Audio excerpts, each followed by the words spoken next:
Ah, vas-y.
Amen. Jésus.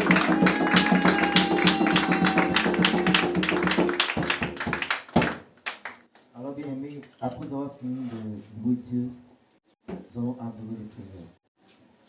Donc, tu vas prendre une position idéale pour pouvoir adorer ton Dieu. Tu vas te disposer. Comment ne pas te louer, Seigneur?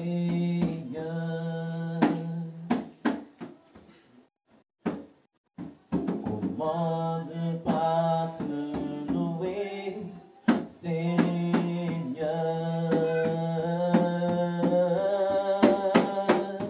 Comment ne pas te louer? Comment ne pas te louer? Oh, comment ne pas te louer? Oh, Seigneur. Oui, comment ne pas te louer? Oui, comment ne pas te louer? Pour la vie. Comment ne pas te louer, Seigneur? Comment ne pas te louer? Oui, comment ne pas pour le son de vie? Comment ne pas te louer? Oh,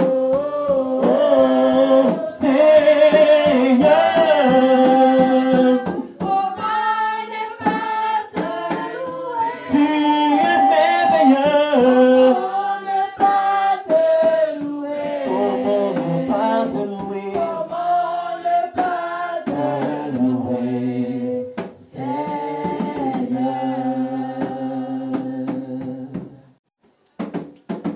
Ton nom est si merveilleux, Jésus.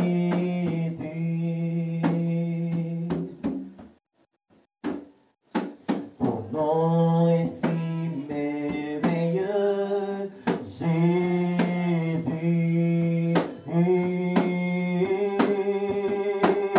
Ton nom est si merveilleux. Ton nom est si merveilleux. Ton nom est si merveilleux. Jésus.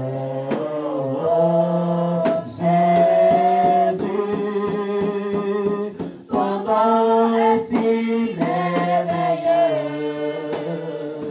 Ton nom est si merveilleux. Ton nom est si merveilleux, Jésus. Ton nom, ton nom, ton nom est si merveilleux. Ton nom est si merveilleux. Ton nom est si merveilleux. Oh Jésus, oh Jésus, oh Jésus. Ton nom est si merveilleux. Ton nom est si merveilleux. Ton nom est si merveilleux. Ton nom est si merveilleux. Ton nom est si merveilleux. Jésus. Ton nom est si glorieux. Ton nom est si glorieux. Ton nom est si glorieux. Ton nom est si glorieux. Oh oui, que j'aime ce nom glorieux. Ton nom est si glorieux. Jésus. Oh, Jésus. Ton nom est si glorieux. Ton nom est si glorieux. Ton nom est si glorieux. Ton nom est si glorieux. Ton nom est si glorieux. Jésus, Jésus.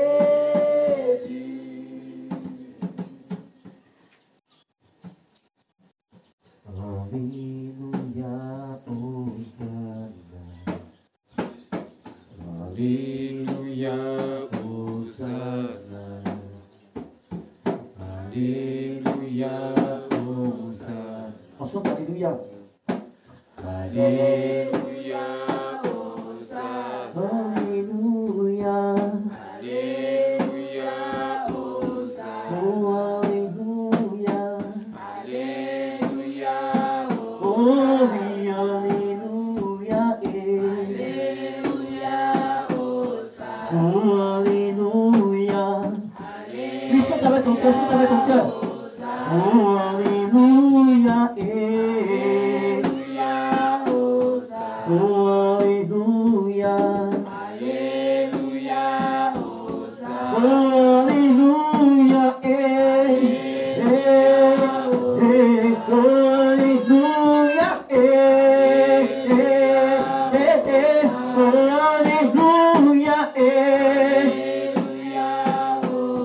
Il mérite l'élévation. Alléluia, Hosanna. Il mérite toute la gloire. Alléluia, Hosanna. C'est pourquoi je l'adore. Alléluia, Hosanna. Il est si merveilleux.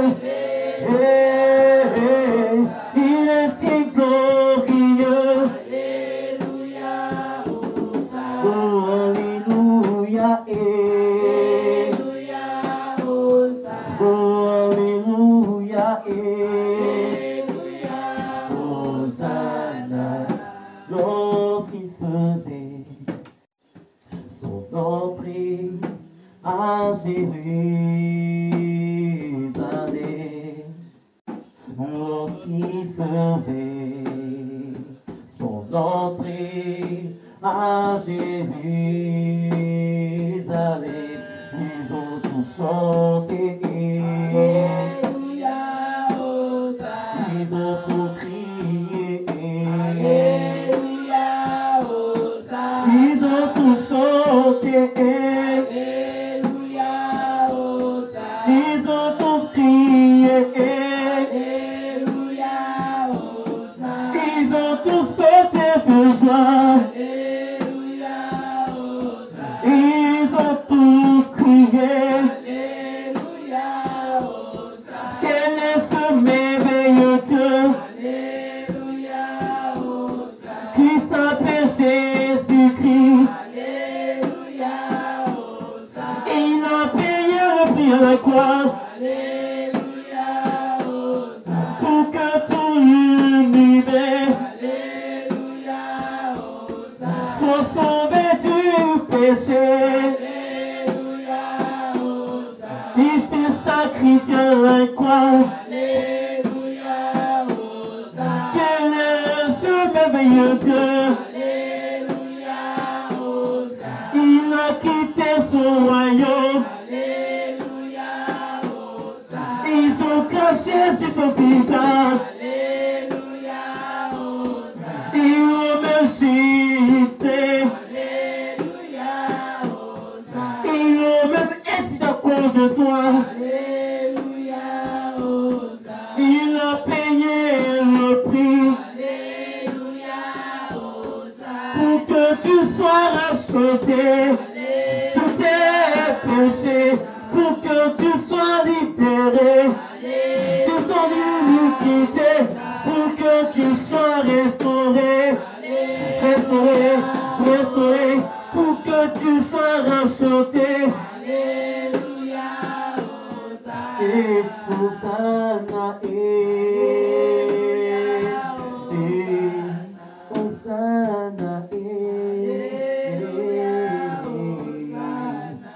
Hosanna, Hosanna,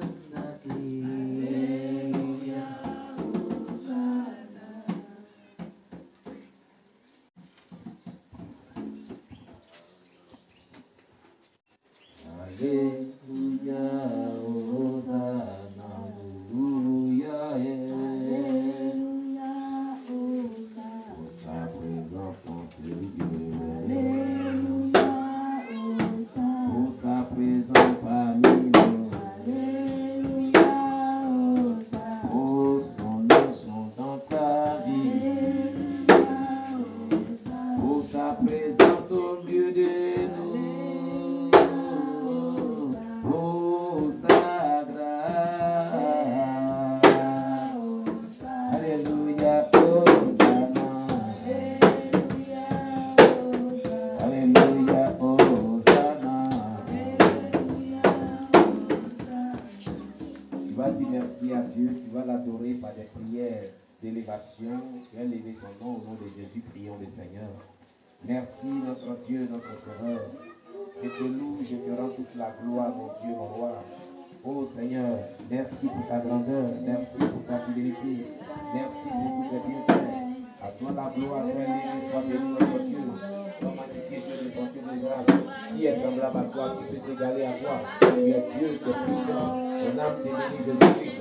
Mon âme t'est bénie, mon âme t'exalte notre Dieu. Seigneur, je te dis merci infiniment pour ta grandeur. Je te dis merci infiniment pour ton amour, ta fidélité, notre Dieu. Qui est comme toi, Jésus? Qui peut s'égaler à toi, mon Dieu, mon roi? Tu es le Dieu, le véritable Dieu. Seigneur, merci. Merci pour ta présence au milieu de nous. Merci parce que nous sommes bien. Je te rends grâce, mon Dieu, mon roi. Gloire à toi, la Dieu, de ta présence. Merci pour ton action. Merci parce que ici ton esprit est au milieu de nous. Je te loue pour ta gloire qui est dans ce lieu. Je te loue parce que ta présence est manifeste au milieu de nous. Au nom de Jésus-Christ, gloire à toi, la vie de Dieu. Béni soit-tu dans notre Dieu. Oh, qui est semblable à toi? Qui peut s'égaler à toi, notre Dieu? Au nom de Jésus-Christ. Merci, Seigneur. Au nom de Jésus-Christ. Amen. Seigneur, merci pour ta parole. Je te loue, je te rends toute la gloire. Je bénis ton nom parce que tu es vivant. Merci pour ce temps. Merci pour ta présence. Merci pour ton onction qui est au milieu de nous. Merci pour ton esprit qui visite chaque personne. Merci parce que nous te confions toutes choses. Et nous prions que tu nous donnes la connaissance, la compréhension de ta parole, que tu bénisses cette assemblée chrétienne au travers de ce que nous allons entendre de toi dans cette prédication de ce jour.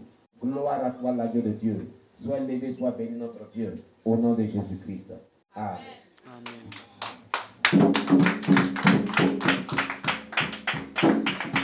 Alléluia. Dieu nous bénisse. Comme je le disais tantôt, nous sommes en train de voir une série de messages sur le Saint-Esprit. Et depuis quelques mois, nous sommes en train de voir la marche par l'Esprit de Dieu. Et le thème, c'est marchons par l'Esprit. La dernière fois, nous avions vu comme cela dans le livre de Galates 5, verset 25, il est dit, si nous vivons par l'Esprit, marchons aussi par l'Esprit. C'est deux choses qui vont ensemble. C'est par le Saint-Esprit qu'on vit. Et donc, si nous vivons par l'Esprit, nous devons aussi marcher par le Saint-Esprit. L'homme ne peut pas vivre par le Saint-Esprit et ne pas marcher par le Saint-Esprit. Ce n'est pas bon, ce n'est pas compatible. Si Dieu en son esprit en toi que le souffle de vie, tu ne pourras plus vivre.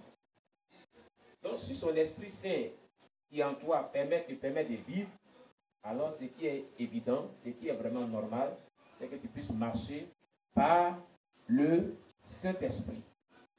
Voilà. Tu ne peux pas vivre par le Saint-Esprit, comme le dit Galates 5, verset 25, et ne pas marcher par le Saint-Esprit. Si tu le fais, tu es en danger. Amen. Donc nous avons parcouru véritablement certains aspects de ce thème. La dernière fois, on a vu la nature de l'homme. Les trois parties de l'homme. Voilà. Le corps, l'âme et l'esprit. Et on avait vu deux questions à se poser. Qu'est-ce que le cœur? Qu'est-ce que la chair? Quand on dit vie selon la chair, qu'est-ce que cela sert? Et aujourd'hui, nous verrons les trois manières de marcher dans le monde entier. Il y a trois types de manières par lesquelles les êtres humains marchent. Dans la chrétienté, il y a trois types de chrétiens qui sont caractérisés par trois manières de marcher. Les trois manières de marcher. Amen. Amen. Gloire à Jésus. Alors, on peut marcher selon la chair. On peut marcher dans l'esclavage satanique. On peut marcher par l'esprit. Donc les trois manières de marcher, ce sont la marche selon la chair, la marche selon la domination, la manipulation de l'esclavage satanique et la marche par le Saint-Esprit. En quoi consiste marcher selon la chair? Marcher selon la chair consiste à vivre selon le désir de nos cœurs, qui n'est pas compatible à ce que le Saint-Esprit nous dit de faire. Amen. Et vous trouvez ceci dans Galates. On va prendre nos Bibles. Galates chapitre 5.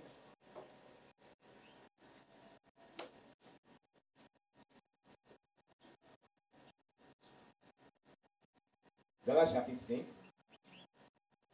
À partir du verset 19 jusqu'au verset 21. Quelqu'un va nous lire? Bon, je vais lire pour gagner du temps. Il est dit: or, les œuvres de la chair sont manifestes. Ce sont l'impudicité, l'impureté, la dissolution, l'idolâtrie, la magie, les inimitiés, les querelles, les jalousies, les animosités, les disputes, les divisions, les sectes, l'envie, l'ivrognerie, les excès de table et les choses semblables. C'est-à-dire la liste n'est pas exhaustive. Je vous le dis d'avance, comme je l'ai déjà dit, que ceux qui commettent de telles choses n'hériteront point le royaume de Dieu. Voici les œuvres de la chair, voici la marche par la chair. Quand quelqu'un vit selon la chair, ce sont ces types de péchés-là qu'on retrouve dans sa vie. Le résultat de la marche selon la chair, ce sont ce type de péchés-là qu'on retrouve dans la vie de la personne. Les caractères, le comportement qui caractérise ces genres de choses qu'on vient de citer. Amen. Et quand une personne marche selon la chair, elle n'est pas spirituelle, elle est charnelle. Elle n'est pas conduite par l'Esprit de Dieu. Elle ne peut pas expérimenter la grâce de Dieu dans toute sa dimension, dans toute sa plénitude. Amen. En fait, elle vit comme un païen. C'est le païen qui vit continuellement dans l'impudicité, dans les querelles, dans les jalousies, dans l'ivrognerie. Ça, c'est la vie du païen. Elle croit qu'elle est chrétienne, mais elle n'est pas chrétienne, cette personne. Amen, amen. Et si 100 chrétiens, il y a 98% qui vivent selon la chair. Et 2% seulement qui vivent selon l'esprit. Voilà ce qui est grave. Voilà pourquoi le réveil spirituel est loin des différentes assemblées chrétiennes. Voilà pourquoi Dieu ne peut pas se manifester de manière continuelle dans la vie des gens. Parce que les personnes vivent selon la chair. Ils marchent selon la chair. Ils marchent selon ce que le cœur désire, qui n'est pas compatible à ce que le Saint-Esprit désire et à ce que la Bible désire. Amen. La marche selon l'esclavage satanique ou la manipulation des démons consiste à vivre selon la direction des esprits démoniaques. Ici, on parle des personnes qui sont influencées démoniaquement ou qui sont démonisées ou qui sont totalement possédées. Quand on parle totalement possédé, c'est une dimension, c'est à ce niveau qu'on parle de la folie. La personne est contrôlée totalement, elle n'a plus vraiment la direction de sa vie. Donc quand quelqu'un marche dans l'esclavage satanique, c'est-à-dire elle a des actions démoniaques qu'elle pose. Elle vit démoniaquement. Cette personne a besoin donc de la délivrance. Mais la personne qui marche selon la chair a besoin de traiter le caractère charnel. Et la seule manière de traiter le caractère charnel, qui se caractérise par ces différents péchés qu'on vient de citer, c'est de jeûner et prier, aspirer aux choses d'en haut.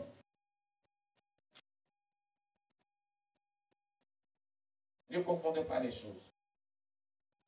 Il y a la possession satanique ou démoniaque et il y a le fait de traiter nos caractères qui est différent des actions ou des impulsions démoniaques. C'est bien distinct. Amen. Mais nous devons savoir que il y a des esprits qui peuvent nous amener à poser des actes impudiques. Parce que il y a des démons qui sont sexuellement transmissibles. Quand des personnes ont des relations sexuelles, ils s'échangent. C'est des portes d'entrée. Donc, les démons qui sont dans le corps de la personne, ils peuvent te les déverser dans ton corps. Sans toutefois le savoir. Tu peux par l'impudicité attraper un esprit de malédiction qui était attaché à la vie de celui avec qui tu couches. Où est le danger du péché sexuel? De la maladie de vie selon la chair. Amen. Tu peux par la relation sexuelle attraper un esprit de sorcellerie. Et j'ai eu la confession d'une jeune dame qui était sorcière, qui est venue me confesser que elle transmettait l'esprit de la sorcellerie quand elle couchait avec les gens. Ce ne serait même qu'un rêve. Elle t'initie à la sorcellerie par le sexe.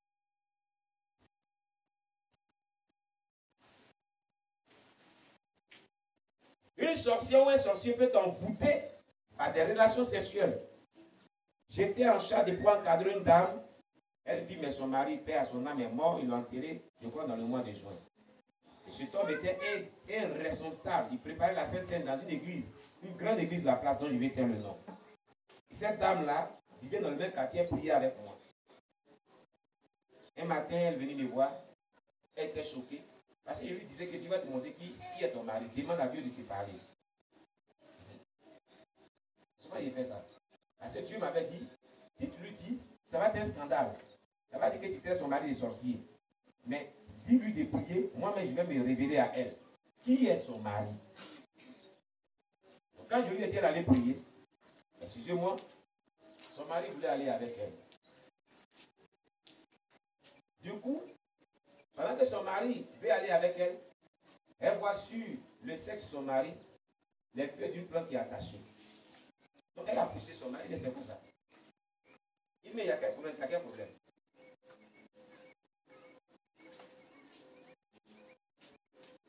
Lui, il voit, c'est-à-dire il sait ce qu'il va faire. Physiquement, tu vois, le sexe de l'homme, il n'y a rien dessus, mais elle, Dieu lui a fait une vision, elle voit son sexe entouré de feuilles comme ils ont attaché feuilles sur son sexe. Et puis c'était un scandale. Mais, quoi qu'elle fasse, son mari a eu vraiment ce jour-là à coucher avec elle. Dès qu'ils ont fini, elle a eu des maux chroniques, des douleurs chroniques. Elle est tombée gravement malade. Elle vient me voir pour m'expliquer ça. Je t'avais dit quelque chose hier, non? Elle dit oui. C'est ce que tu t'as montré. Ton mari, c'est un sorcier. Le monsieur est mort paralysé, malheureux. Il l'a enterré dans le mois de juin. Et dans le mois de juillet, je crois.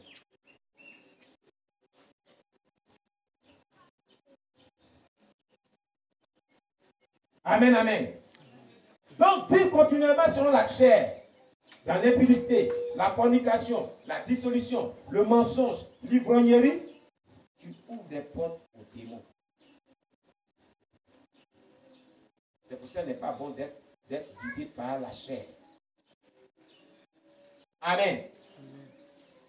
Vivre maintenant ou marcher selon l'esclavage satanique, c'est que la personne est sous le contrôle ou influencée ou démonisée par des esprits qui le guident. Qui le guident. Qui l'influencent. C'est ce que cela veut dire. Amen, amen. Écoutez-moi très bien. Il y a des personnes qui sont manipulées par des forces du mal. Qui sont guidées par les forces du mal. Les démons les conduisent. Parce qu'étant influencées démoniaquement par les puissances ténébreuses, ces personnes ont besoin de délivrance.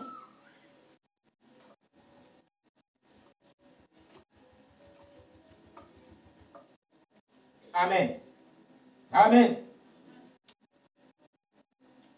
Quand les personnes sont là, tant qu'elles n'ont pas fait des actions démoniaques, leur cœur n'est pas tranquille. Leur cœur n'est pas tranquille.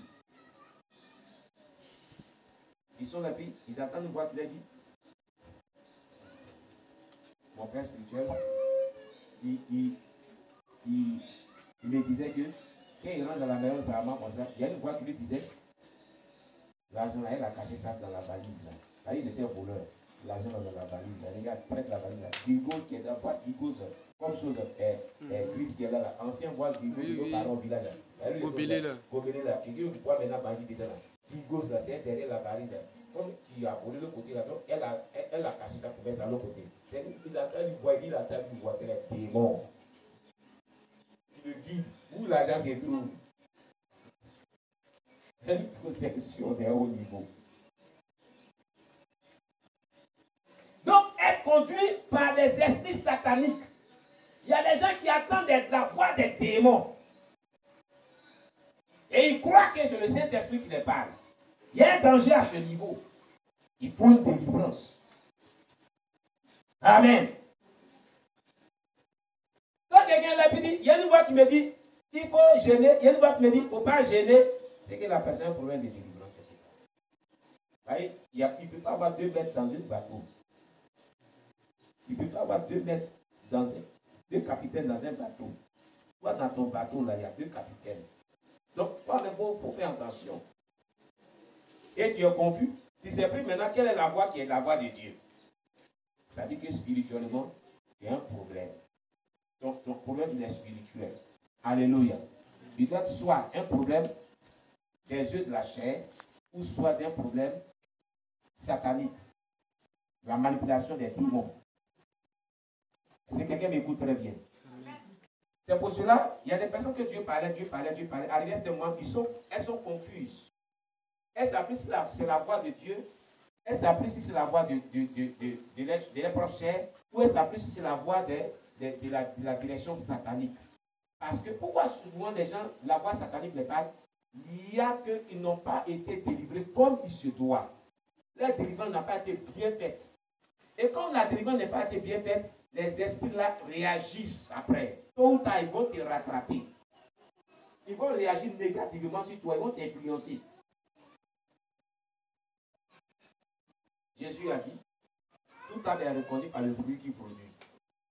Lorsque ces genre de choses se manifestent dans ta vie, c'est qu'il y a quelque chose qui est anormal dans ta vie. Passe à la délivrance. Cherche ta délivrance ou cherche à ce que vraiment tu traites la chair en telle enseigne que la chair soit morte spirituellement. Mais si tu as traité la chair par le jeûne, la prière, que tu as un moment de jeûne et que tu parles comme ça, il y a une voix qui me dit ça, il y a une voix qui me dit ça. À 21 jours de jeûne, puis tu dis, il y a une voix qui me dit ça, il y a une voix qui me dit ça, c'est que toi tu dois passer à dire, il y a un démon qui te parle. Parce qu'il n'y a pas de 21 jours de jeûne de prière. Bien fait, rigoureusement. Si tu dis, il y a une voix qui me dit ça, il y a une voix qui me dit ça, c'est que c'est un démon qui te possède. Il doit quitter le nom de Jésus. Ce n'est plus la chair, mais c'est un démon. Parce que 21 jours de jeûne, la chair est morte. Elle n'a plus d'influence. Amen, amen. Amen, amen. Marcher selon la chair, c'est se comporter comme tout le monde. À la lumière des raisonnements humains, à coup d'efforts personnels, avec des motivations centrées sur l'homme. Voilà ce que c'est que marcher selon la chair. Cela aboutit aux œuvres mortes, au péché et à la corruption. Le résultat de la marche selon la chair aboutit aux œuvres mortes. Un homme de Dieu, une femme de Dieu, qui ne marche pas selon l'esprit, qui marche selon la chair, son ministère est mort spirituellement. Les œuvres qu'il va accomplir sont les œuvres mortes. Il n'aura même pas une goutte d'onction qui va se manifester avec lui.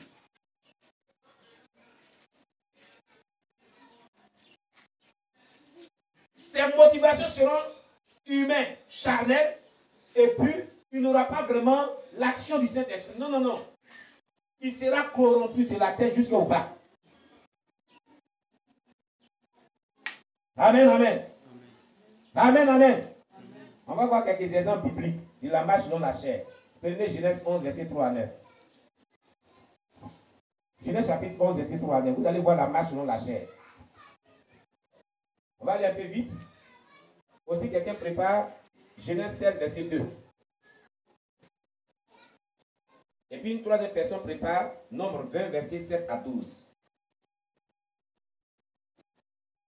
Ça, il y a jusqu'à, je crois, 5 passages qu'on a proposés ici par rapport à la marche selon la chair. Genèse chapitre 11, versets 3 à 9.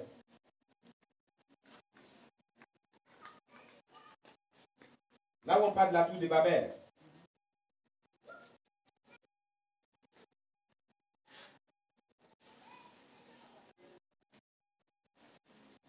Genèse chapitre 3, non, pardon, Genèse chapitre 11, verset 3 à 9, pardon.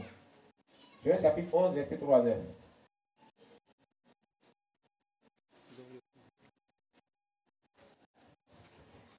Bon, j'ai fait la lecture, on va aller un peu vite. Amen. Il s'est dit l'un à l'autre, allons, faisons des briques et cuisons-les au feu. Et la brique leur servit de pierre et le bitume leur servit de ciment. Il dit encore, allons, bâtissons-nous une ville et une tour dont le sommet touche au ciel et faisons-nous un nom, afin que nous ne soyons pas dispersés sur la face de toute la terre. L'Éternel descendit pour voir la ville et la tour que bâtissaient les fils des hommes.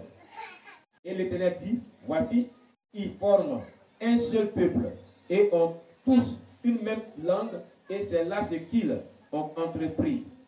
Maintenant, rien ne les empêcherait de faire tout ce qu'ils auraient projeté. Allons, descendons, et là, confondons leur langage, afin qu'ils n'entendent plus la langue les uns les autres. Et l'Éternel les dispersa loin de là, sur la face de toute la terre, et ils cessèrent de bâtir la ville.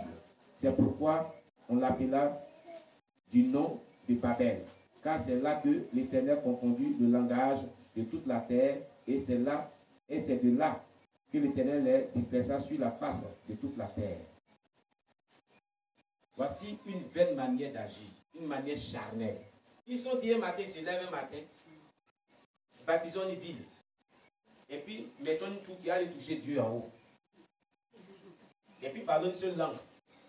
Comme ils n'ont pas dans la révélation, ils ne marchent pas par l'esprit, ils ne savent pas dans la révélation de Dieu, dans le projet de Dieu, le peuplement de la terre va se faire avec plusieurs langues.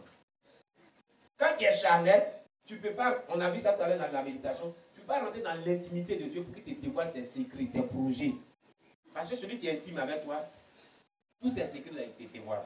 Ce sont des amis intimes.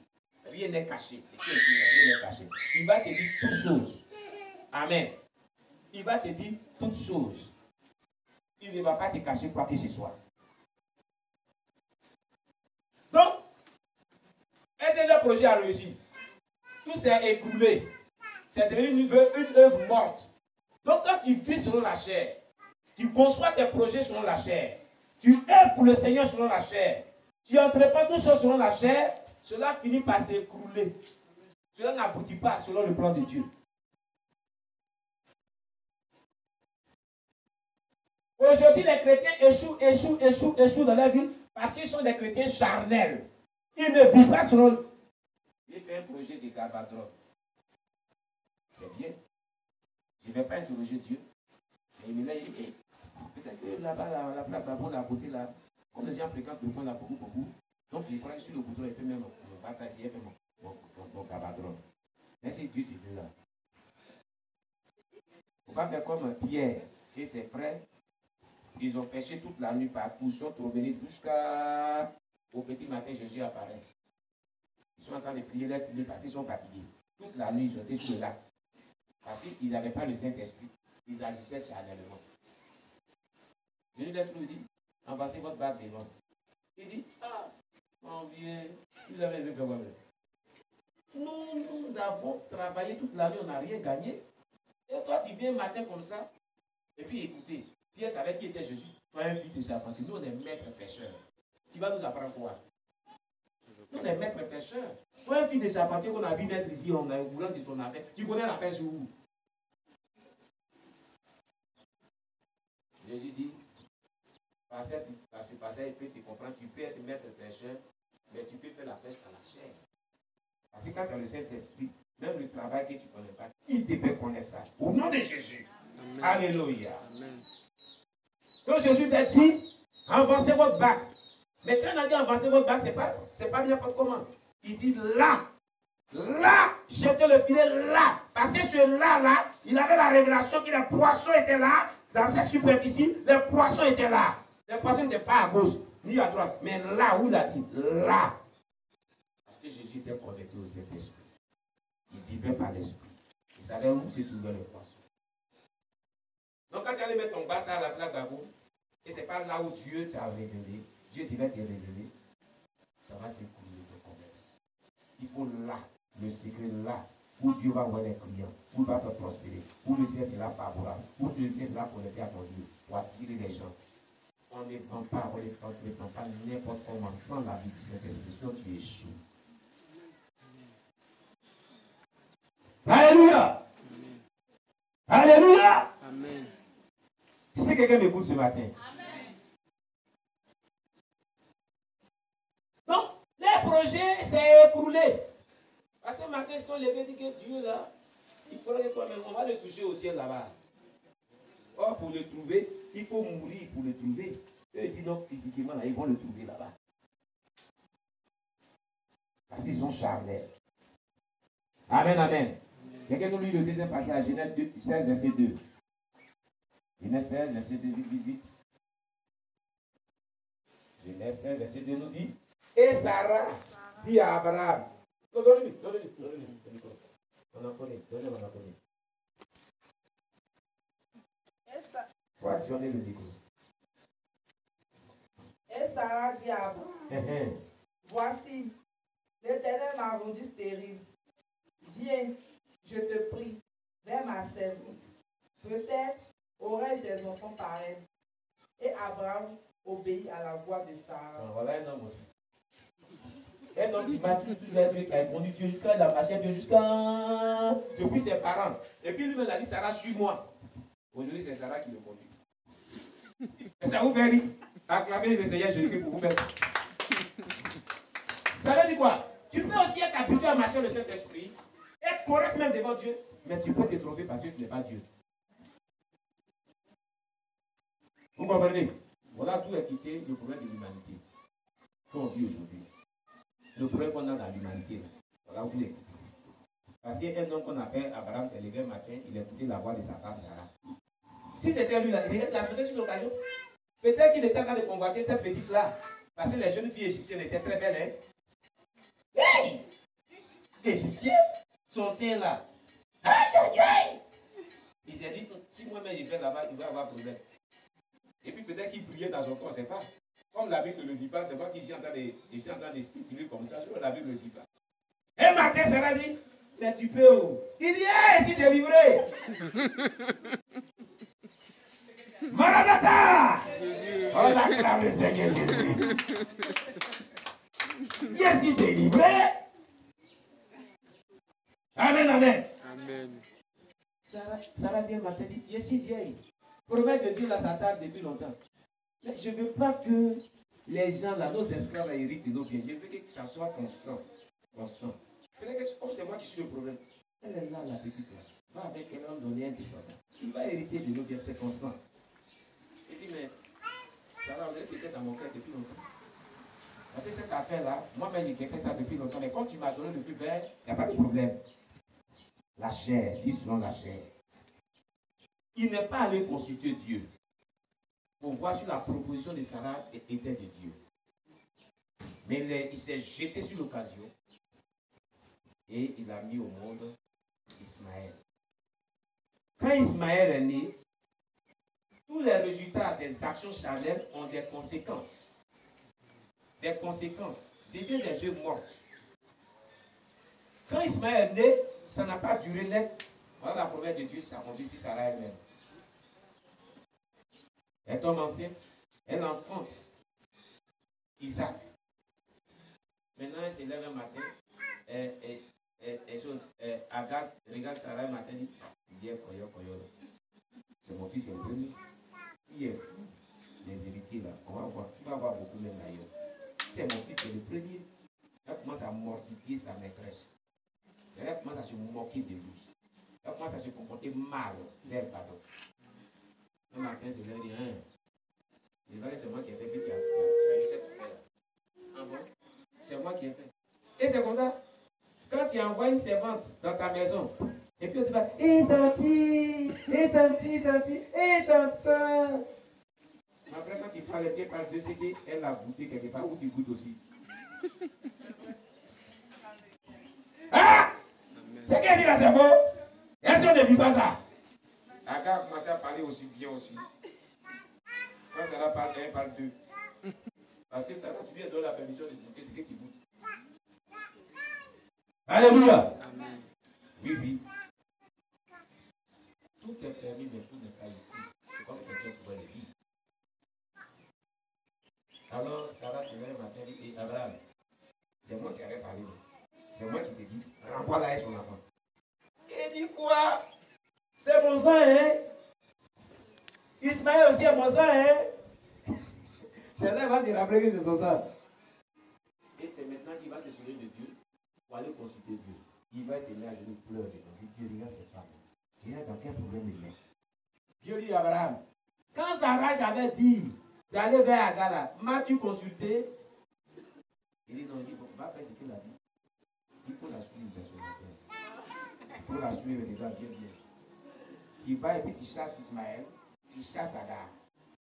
Parce que c'est ce que tu avais dit. Donc écoute sa voix encore. Parce que ce n'est pas le fils de la promesse.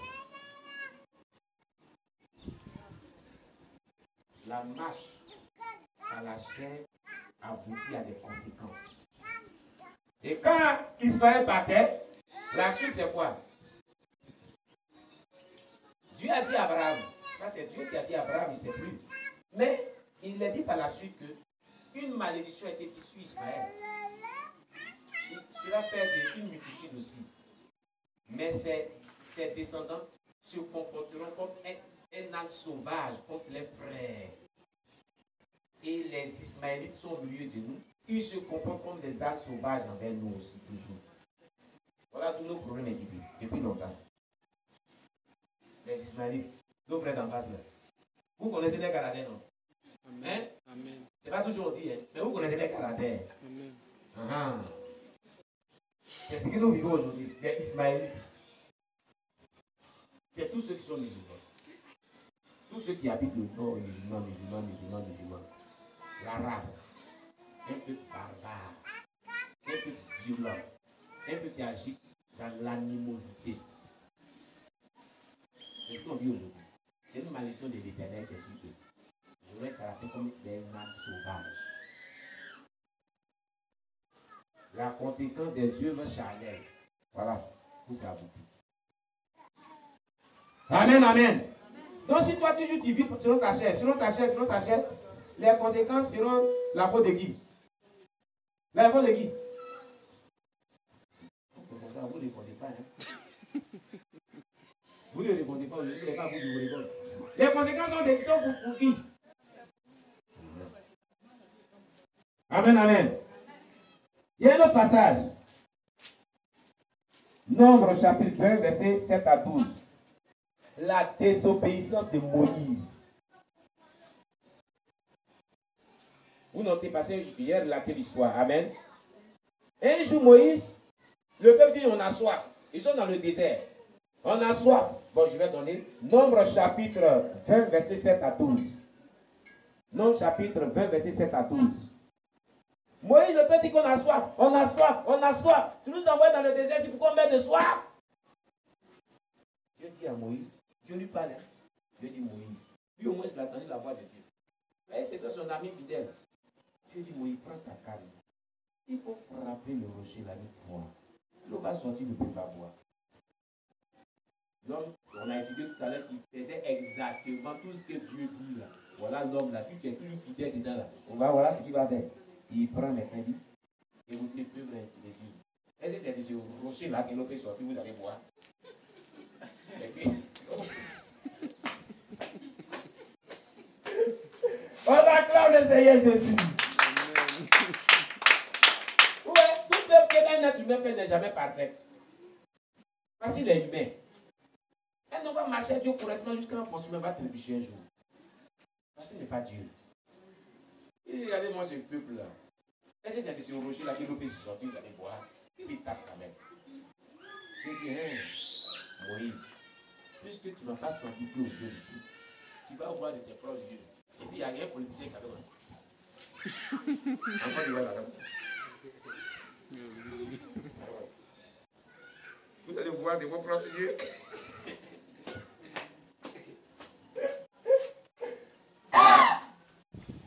C'est pas que vous êtes incrédule.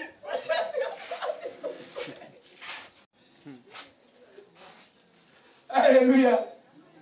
Dieu a dit à Moïse, tu vas voir Canaan. Mais tu ne rentreras pas dedans. Il a amené le pays jusqu'à... Il voit Canaan, c'est joli. Il envoie les esprits, il vient dire, c'est beau.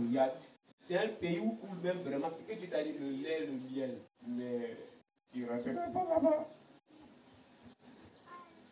Dieu peut prophétiser sur ta vie. Tu auras un ministère puissant. Tu seras prospère. Tu seras femme d'affaires. Tu vas t'utiliser puissamment. Mais si ton cheminement est ce qui est désolé, tu ne peux pas rentrer dans la grâce. Amen. Parce que c'est l'obéissance jusqu'au bout.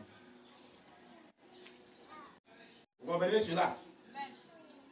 C'est pour cela qu'il y a certaines personnes, quand Dieu les appelle, il y a des prophéties qui ont été livrées sur leur vie, mais qui tardent à s'accomplir. Parce qu'il y a certaines choses dans leur vie qui n'ont pas encore réglé avec Dieu. Ils sont désobéissants, ils sont têtus. Hey!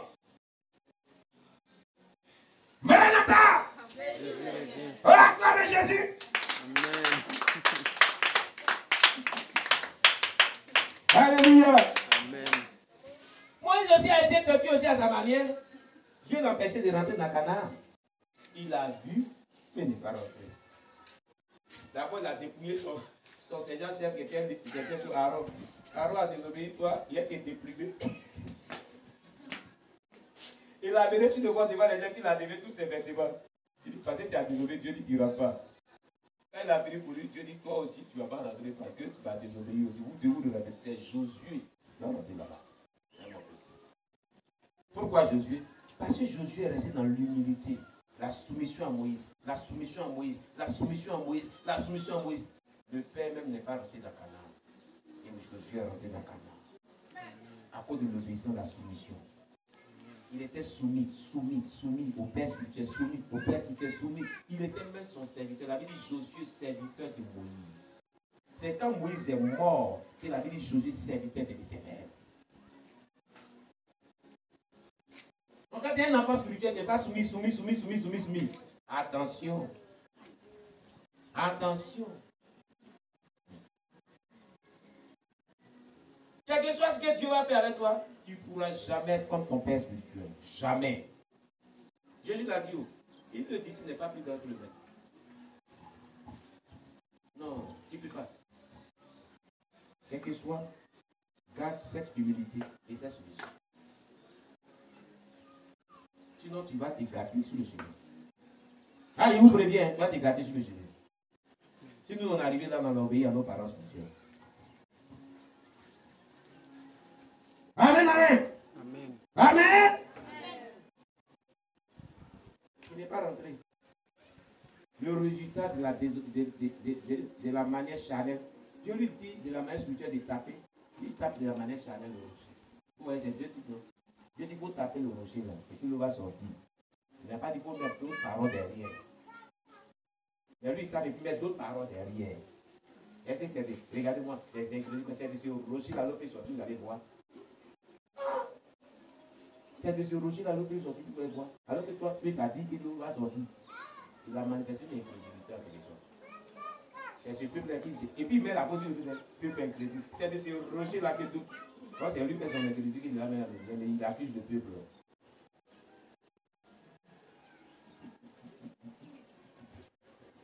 Amen, amen. Oh, si tu es content, acclame le Seigneur Jésus. Gloire à Jésus. Alors, dans la Bible aussi, 1 Chronique 13, verset 7 à 10. Vous notez? Je vais bien l'heure pour moi. Je ne vais pas aller loin. Je vais couper sur les sages. Je ne vais pas aborder tous les autres aspects. Amen. 1 Chronique chapitre 7, chapitre 13, verset 7 à 10. Uza, le drame de Uza. Uza introduit du mélange dans l'œuvre de Dieu. Les bœufs à la place des Lévites, qui seuls devaient porter l'âge, peut conduire à la mort. Vous connaissez l'histoire de Uza, non? Hein? 1 Chronique chapitre 13, verset 7 à 10.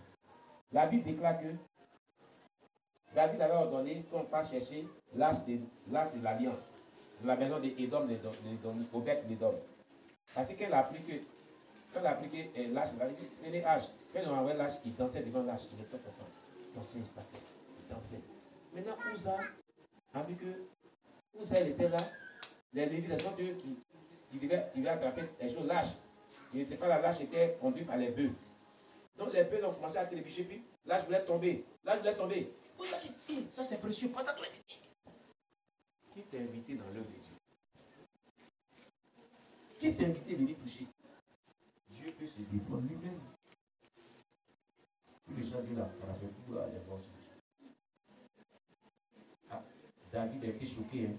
Il dit, moi dans ma maison, il y a des enfants là-bas. En tout cas. Ah! Il dit, quelqu'un d'autre n'a qu'à prendre ça. Si ça doit tuer les gens comme ça, mes enfants là, qui amenez ça loin de moi. Mais quand c'est allé dans Obed, la maison d'Obed de Doro, sa maison était venue. Il dit, allez vous chercher l'âge. Vous voyez, David, il agit dans la chair. Il n'a pas interrogé Dieu pourquoi il a été frappé. Quand David a interrogé Dieu pour aller toujours en guerre. Mais là, il a été charnel aussi. Vous comprenez ça?